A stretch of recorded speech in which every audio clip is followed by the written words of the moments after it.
Might have heard me clear my throat there. Give me 1 second just to make sure that everything is running as it should be running. I believe it is. It is. So I'm going to go ahead and get started. Chris Jenkins, credential member of the media, covering the Carolina Panthers for Charlotte Vibe. Like I got a little off-centered there. Yeah, I did. I'll fix this later. Covering the Carolina Panthers for Charlotte Vibe, and today is the last day of the month. Did you know that? Today is September 30th, Thursday, last day of the month, about to be in October. Again, just want to do a live video because it's always more fun when I get to interact with you all. And again, thank you everybody for all of the congratulations regarding the baby. So I appreciate that very much. So I'm going to just recap a lot of information that I was able to get today from talking with both the offensive and defensive coordinators, as well as Brian Burns and Chuba Hubbard. There were a few of the guys who were able to speak with the media today. And as always, thank you for watching. Hey, Super Chats, we are 100% supported by you viewers. So if you want to do a Super Chat or donation or anything like that, buy one of our shirts. There's a link in the description for you to do that. Do the Super Chats, just typically sideways, hit that Super Chat button, and you will be able to go forward. So got a lot of catching up to do. Didn't do any videos in almost a week. Hadn't done my live video, so we'll absolutely get back to the live videos. We'll absolutely have a pregame show. Everything that you all normally expect will resume. So I want to say that and make sure that you know that that is going to happen. So let's go ahead and give a shout out to Chris Johnson, as well as Terrence Jones. So there's some questions that you all told me to get answers for. Hadn't had a chance to get those questions answered by the players, but I'll do that tomorrow, I promise. So any questions that you guys have, please, please, please leave them in the comments, and I will be sure to read them and get back to you. So let's go ahead and get started with the injury report, which is 100% identical to what it was yesterday. Running back Christian McCaffrey didn't practice, is not going to play. Defensive end Yetur Gross-Matos, limited due to his ankle. Guard John Miller, limited practice due to his shoulder. Defensive tackle Phil Hoskins still is not practicing. Coach is not disclosing what is going on there with him not showing up, just saying it's a personal matter. So that's your injury report. Now let's get to some good stuff. So Joe Brady, offensive coordinator, was up today and talking with the media. And of course, topic is Chuba. Chuba? Is it Chuba or Chuba? I think it's Chuba. But otherwise, I'm just going to say Hubbard. How much will the game plan change?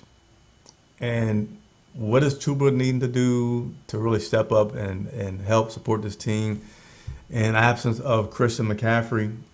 And popular question, understandable question.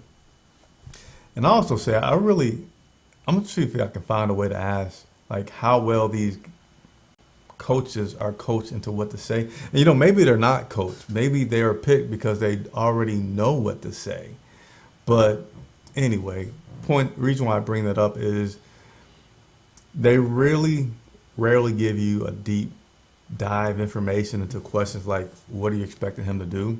They just say he's told everybody whenever anyone gets injured, his message to that player that is now coming in for the injured player is to be yourself. Just be as good as you are. Do what you normally do. Do what you're supposed to do. And we'll be fine. And, that's a lot of the stuff that you hear from these coaches is really, really sound philosophical advice and kind of like the right thing to say. And a little bit as a media person, you kind of like, man, come on, give me something like more real. But you can't knock it if they need to motivate these players.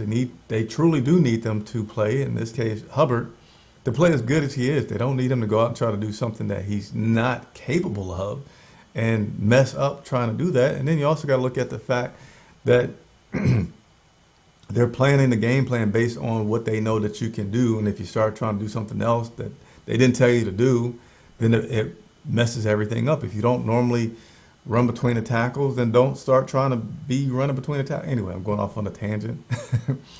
But there were several different questions asked today, and those were the type of responses given by Brady. It's just wanting players to be who they are.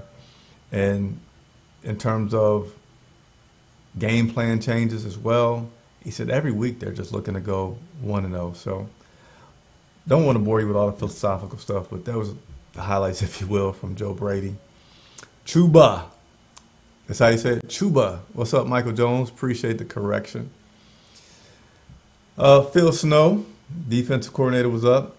And we all want to know when C.J. Henderson is going to get in there. What are they going to expect of him, et cetera, et cetera. Coach Matt Rule talked about the fact that C.J. Henderson is really a long-term play. He's not somebody that you're looking to come in and they have to do something immediately, have to be a starter. But it says it's something they just wants to work into. And right now they don't know what his role will be on Sunday. Still needing every day that they have to figure out what all he's going to learn, what all he's going to pick up, and how he's going to be able to contribute. Snow did say, though, that he feels like one of the strong points of Henderson will be in man-type coverage situations that he'll be able to put him in, and he could really help out this team. A.J. Bowie, hopefully I said his name correctly. He'll be returning to our secondary, which is good because we have a couple players out this week in that secondary. A.J. Bowie has been getting himself back up to speed. He's been able to practice, but he wasn't getting all the reps that he is now getting. So he's now first getting used to all the reps going to practice, and then the bigger thing will be him being in game shape. That's a different speed and different environment playing in the game versus the regimented and heavily orchestrated practice. So we're going to see A.J. Bowie for sure this Sunday. How much we'll see him, I don't know. I would imagine that we're going to be trying to get these guys, AJ and CJ, if he plays, just a pretty good rotation on the defense so that they stay fresh. When speaking about preparing for Dallas, we're playing the Dallas Cowboys this Sunday. And, this team is going to be a pretty good test for the Carolina Panthers. I feel like personally that we already had a test with the New Orleans Saints, and we just caught Jameis Winston on not one of his good days. But, Dallas Cowboys is our next opponent. And they have a really, really good quarterback in Dak Prescott. And he's a quarterback that a lot of people, coaches and players this week have been saying he's like having a coach on the field because a lot of the things that he does, calling plays, calling audibles, he has a lot of control over managing this offense, and he does a really, really good job of that, comparing him to some of the top tier quarterbacks in the league for what he's able to do at the line of scrimmage, which does make it challenging for the defense. And furthermore, Snow went on to mention that these guys, through every type of passing situation, every type of passing formation that you can think of in the NFL, they're able to throw the whole kitchen sink at you in terms of what they can do offensively with the talented receivers that they have. So, he's been game planning all week to prepare for that. And, feels like he has a pretty good game plan. And he says, Sunday we're going to see how it all pans out. Of course, he can't tip his hat about what exactly they'll do to try to contain this Dallas Cowboys defense. But you got to think they're going to try to put pressure on them with Brian Burns and Hassan Reddick, who have, we lead the league in sacks. So that's obviously a part of our game. We don't even have to do it from blitzes. We use the Carolina Panthers use a lot of creative stunts to get to the quarterback. So I would imagine that you'll see all that continue this Sunday as we take on the Cowboys in Dallas. And I'm going to just say this too, as far as this being one of our biggest games and best matchup so far, that, a lot of people looking at, hey, I know fans are looking at this as this is a big litmus test for if we're for real, if we're going to get all this national attention, which, by the way, as you would imagine, most coaches don't care for a lot of the attention. It's just a lot easier to manage a team, manage expectations when you're not getting all that and you're the underdog. So keep that in mind. But I just want to say to fans, if they don't beat the Dallas Cowboys, don't feel like, okay, that was our measuring stick and we failed, because there's still any given Sunday. Everybody's a pro. Every team's a good team, and let's not lose track. Like, we're playing a team on the road, and a very good, big, huge stadium in Dallas. So there are some things against us that I say, that, in my opinion, the next two games are important. How do they play against Dallas? I don't care so much. Now, as a fan, yeah, I want them to win, but I don't care so much if they lose in Dallas, as long as they play a really good game. And then after that, we'll be playing the Philadelphia Eagles.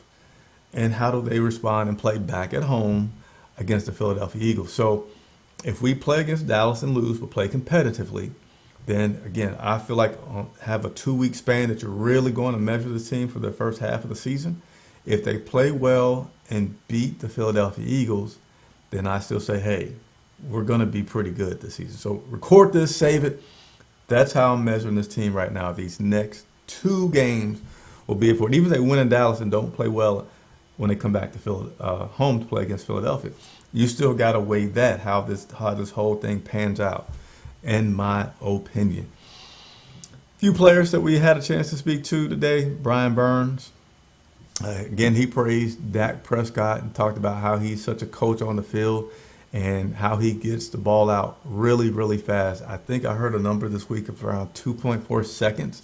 Don't know if that's accurate, but essentially Dak gets the ball out faster than no one else, if not just maybe one other person. I forget, they said he's the first or second fastest with getting the ball out. And so, yeah, that presents a challenge for the defensive guys that are trying to get some rush on him to get there quickly. And but he says all is not lost. You know, Dak does scramble sometimes. So when they do get the opportunity to hit him, even if they don't get a sack, that's important to do that and start to, you know, make the quarterback think a little bit more before before that next play. I don't know why my voice seems to go sometimes when I'm doing these videos, but nevertheless, just looking at my notes here. Chuba, appreciated Michael Jones with the phonetic spelling on how to say Chuba's name.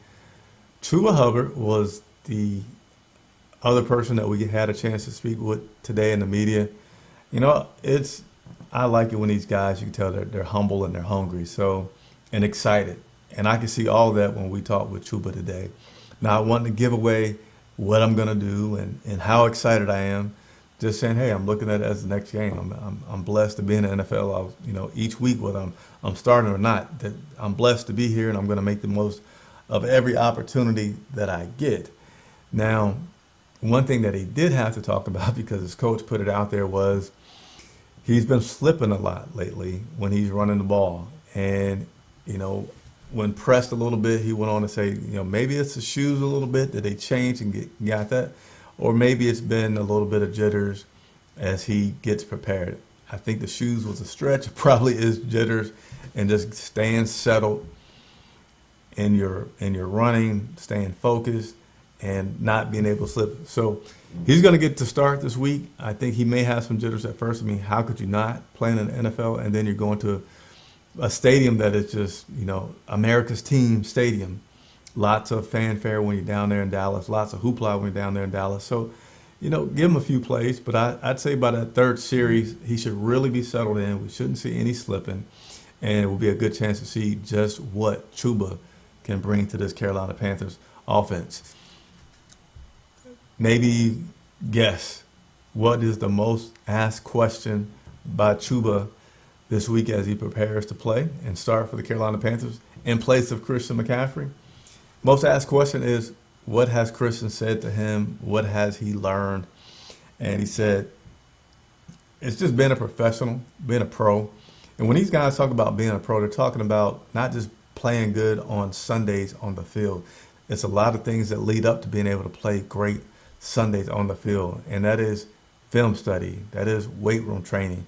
That is taking care of your body. That is getting the proper rest, which I wish I had thought about that when he's speaking to us today. But Christian McCaffrey talked specifically about getting good rest for a game. Those things are what they're talking about when they say be a professional. And he said that's the biggest thing that he has learned from Christian McCaffrey. And, a lot of his teammates have cheered him on as well and given him positive words of encouragement. And, you know, he didn't want to mention what person it was, but he mentioned that it was special to have when someone came up to him and said, "Hey, we believe in you, man. We're excited for you. We're ready, and we're looking forward to seeing you and what you're going to do on Sunday." So that's your latest update. That's all the information that I have from players and coach interviews today, as well as the injury report. Don't have any transactions for you today. We'll be back here tomorrow with the final injury report of the week, which will also give us some updates about who's going to be playing, who's looking to be out, and questions that you all may have. Again, please let me know. The sooner you let me know, the better I have a chance of getting those players and coaches those questions asked tomorrow. So, as always, thank you very, very much for watching. Oh, I want to make sure I didn't miss a comment. Let me see if I can bring up this comment real quick. Let me see.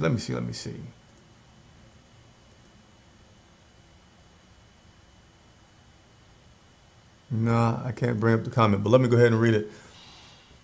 Love being the underdogs in this next matchup.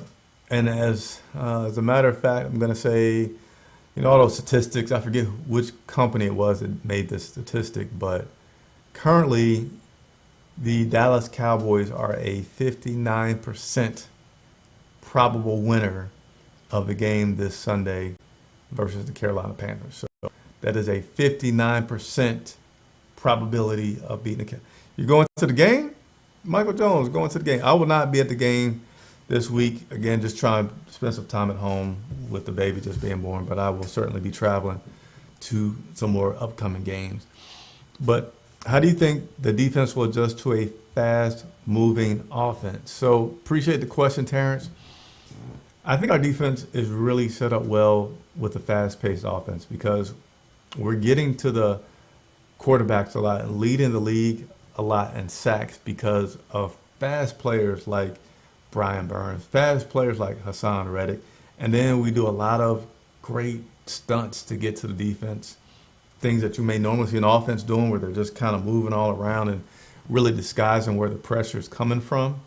So it's I feel like we have a really, really good chance at matching up against this Dallas Cowboys offense, and I think it's going to be a good game. It's going to be a close game. It's going to be a chance to see.